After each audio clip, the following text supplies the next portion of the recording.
Let them fix fuel and line. That's the reason why I'm brother. What happened? We are hungry.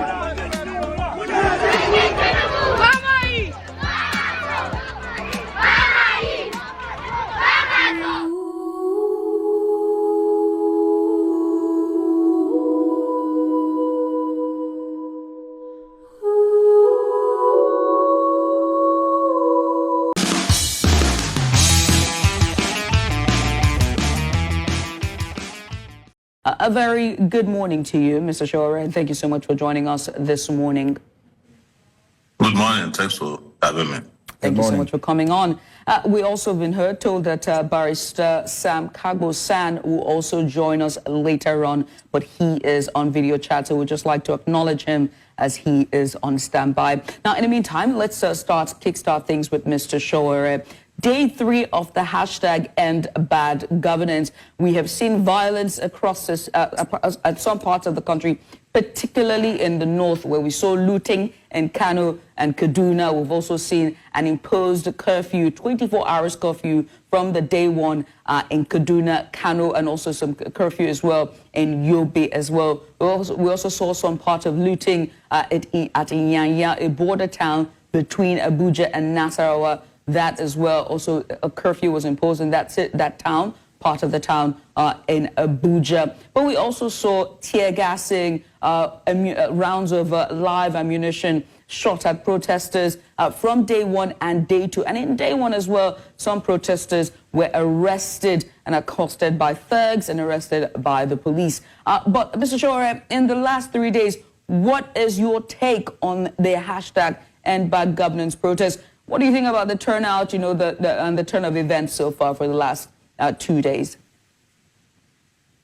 Well, it was a phenomenal success, and I want to thank Nigerians who heeded our calls to come out across the country.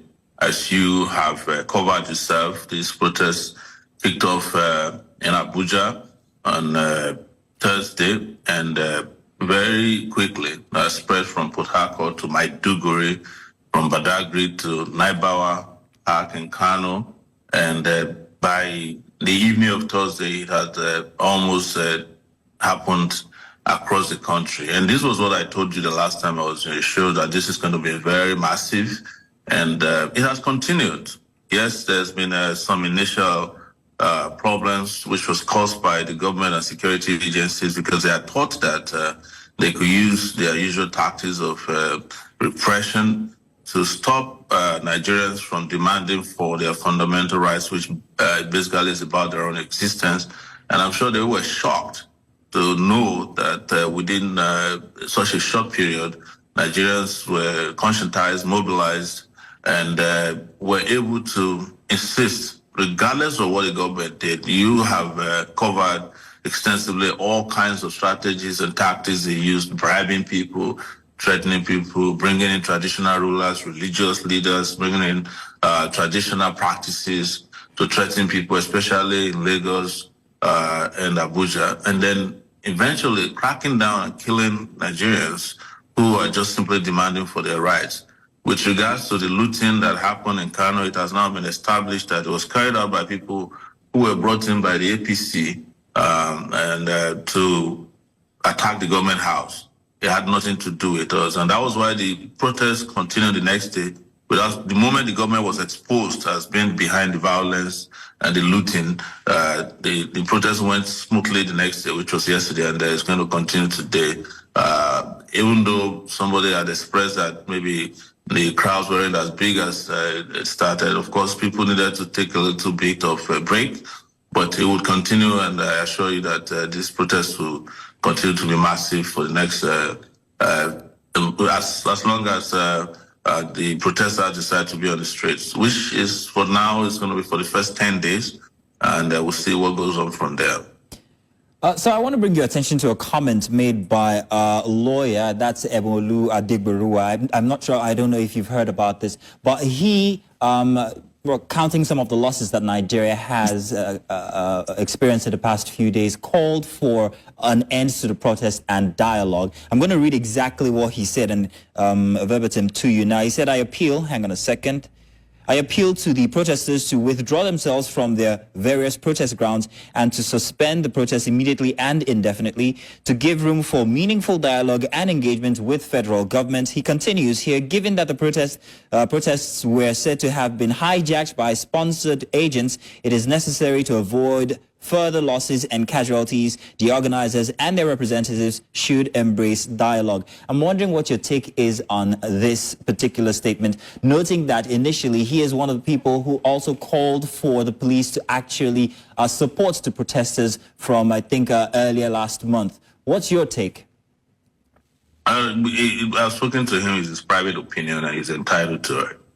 He wasn't speaking for the organizers. He said that's how he felt, and I'm sure he has more information now that will be helpful to him going forward. But there's nothing wrong if he calls for anything he feels can bring about peace.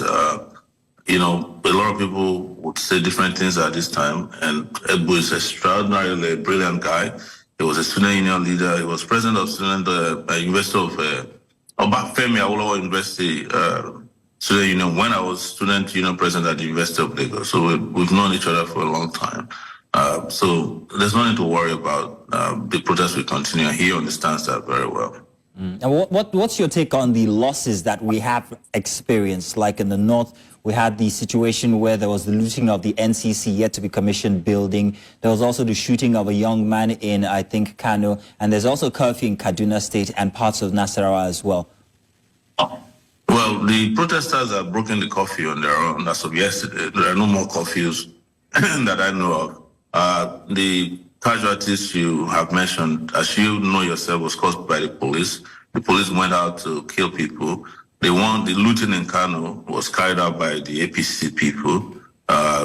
So there's nothing related to the protesters regarding this. The protesters have demonstrated what this is all about by stepping up the next day, which was yesterday, and protested across the country, and there are no casualties because the government and the police have been exposed.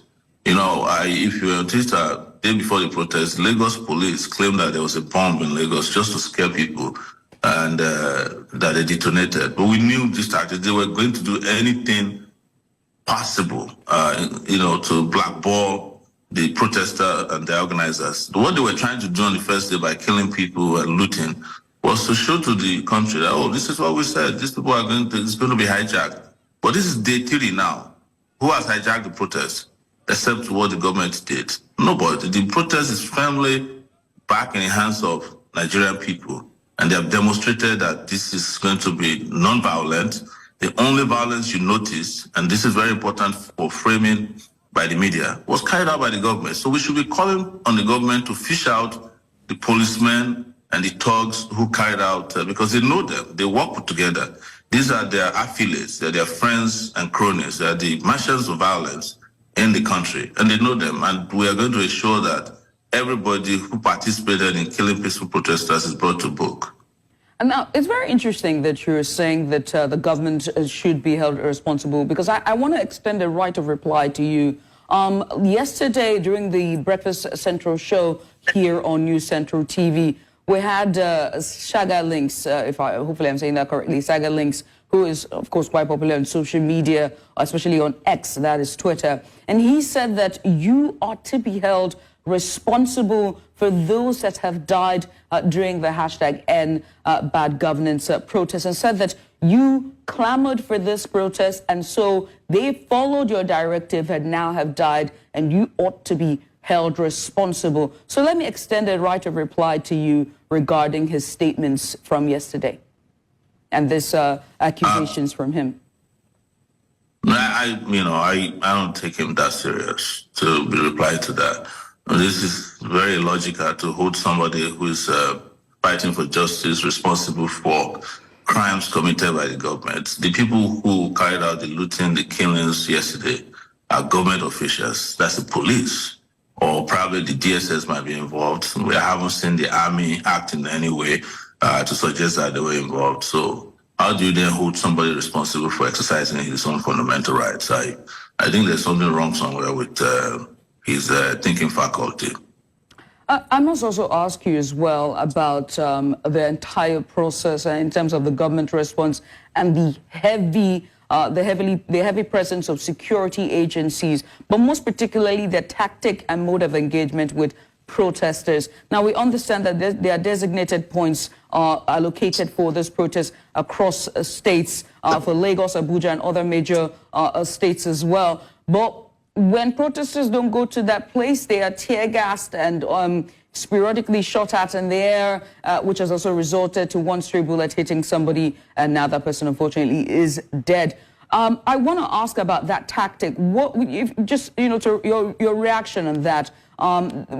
Should they not be, properly geared for protesters, which is, of course, the riot shield and rubber bullets and water cannons instead of tear gas and live ammunition? In the first place, I want to tell you that we were the ones who asked for designated places of convergence. And in Abuja, we requested for the Eagle Square. And the minister said they can't give it to us because he didn't see our letter. We sent the letter to him, he ignored it. He told them not to collect it or acknowledge it. And so in Lagos, they said they came with a law court order that we should stay at Ojota and somewhere else. And we responded that since there are convergence zones, people should, the government of Lagos, since they're the one who went to court, should provide buses, clean and safe buses to conduct, to carry protesters to and from the place they designated. They never responded to that. With regards to our police and our security agencies, you all know them.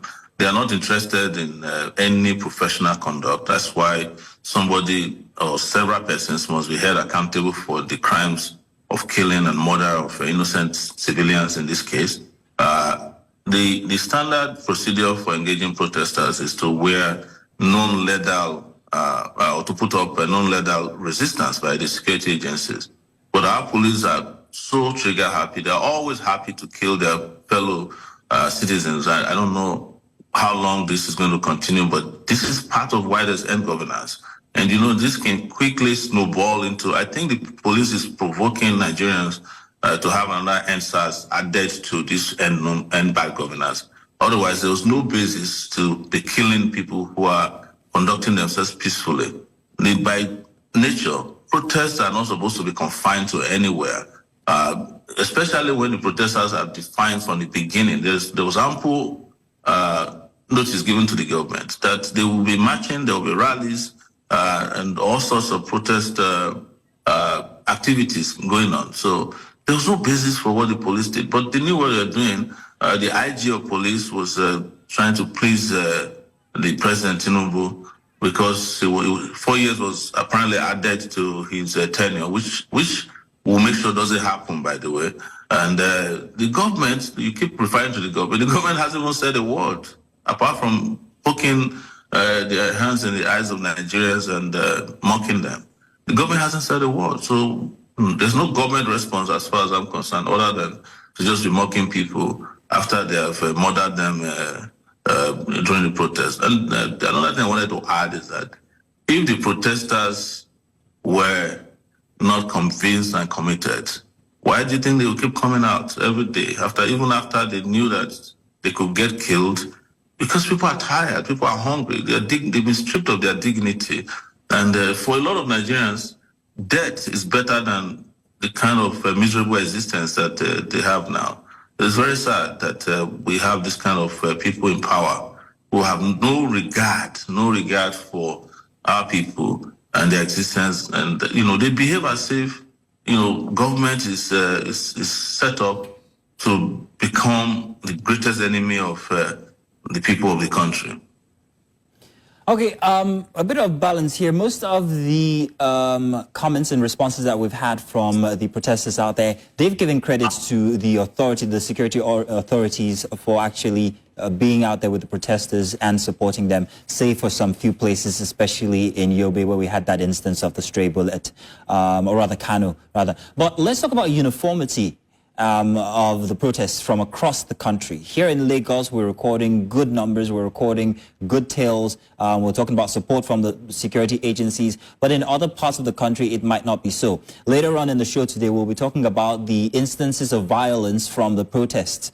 Now, regarding uniformity, we have clearly identified youth leaders who are taking charge in places like Lagos, Port Harcourt, and of course in Abuja. But it's not so in the rest of the country. What's your take on how this is panning out with different variations of the protests happening, some of them being overtaken by miscreants? In the north, we saw the looting of the NCC yet to be commissioned building. Please, your take on that.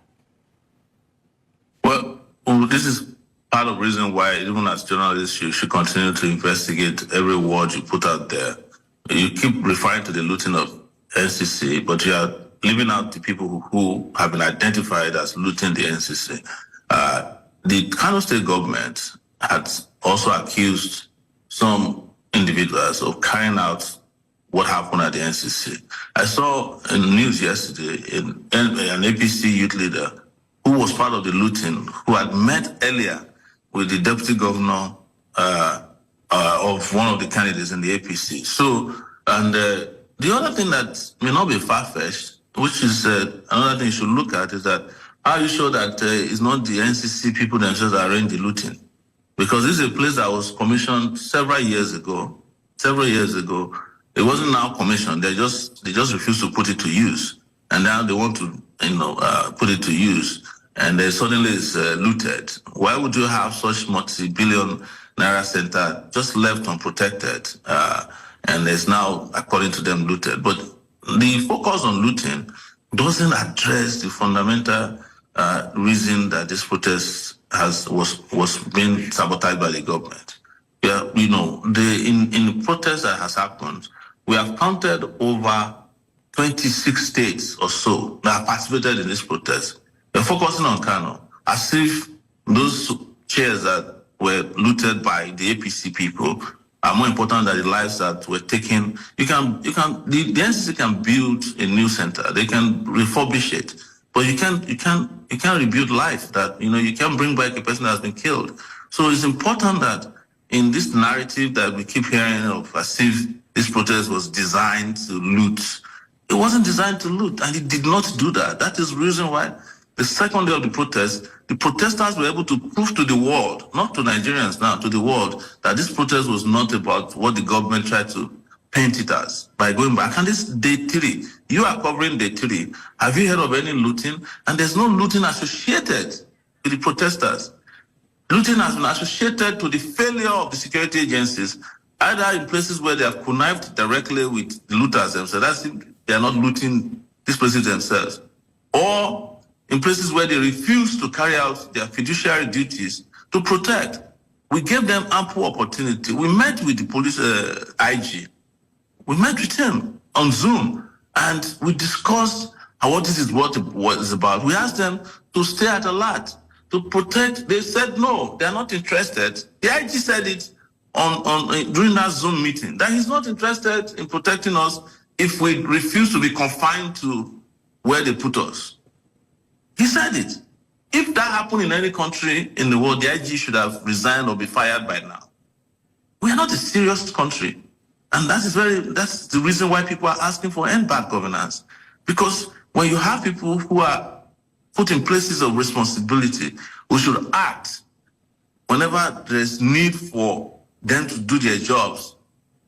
And they refuse, and they tell you arrogantly that they're not interested. You keep them there. How are you going to have a country that works for you, or me, or anybody for that matter? Mr. Sowore, we're pressed for time, but hopefully you can be able to answer my question before this time is over. And it's a twofold question. Yesterday, the chief of staff of the Nigerian Army addressed a nation, or rather, he addressed pressmen, and he said that the media was giving too much press or too much coverage to the protest. I would like for you to respond to that statement. And then secondly, if the president was to heed to the demand or the call to address the nation and protesters, what would his message look like? What would you anticipate his message to look like to put an end to the protests? For the chief of defense staff, they live in the past. I don't know this part of Nigeria's problem. You know, if everybody who is in the mainstream media refuse not to report this, he will get the best reporting that he deserves. There's a different arm of the media now, known as social media, that does justice to everything, including what you don't want to know. So he's just setting you guys up to fail because he lives in the past. They still think that the entire Nigerian landscape, media landscape, is NTA and Radio Nigeria and then, Daily Times of those days. That's the mentality of the chief of staff. Otherwise, how can you say that the biggest event happening in the country should not be covered? Who does that?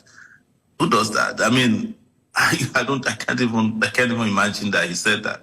And you're talking about the president, what he was saying. That's not my job. That's the job of the president, if he's the president. It's not my job to advise him what to do.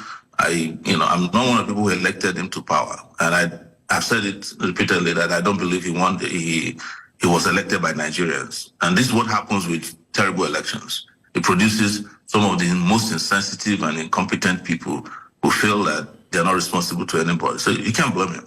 Well, I mean, the numbers, when you look at the numbers, it's up for debate. But Mr. Omoyele Sowore, we appreciate you for doing this with us and coming on. We want to say thank you so much and a very good morning to you. Thank you so much for having me. Have a nice day. You too. Nigeria, they use computer. The leaders of Nigeria, they use radio where they turn the knob.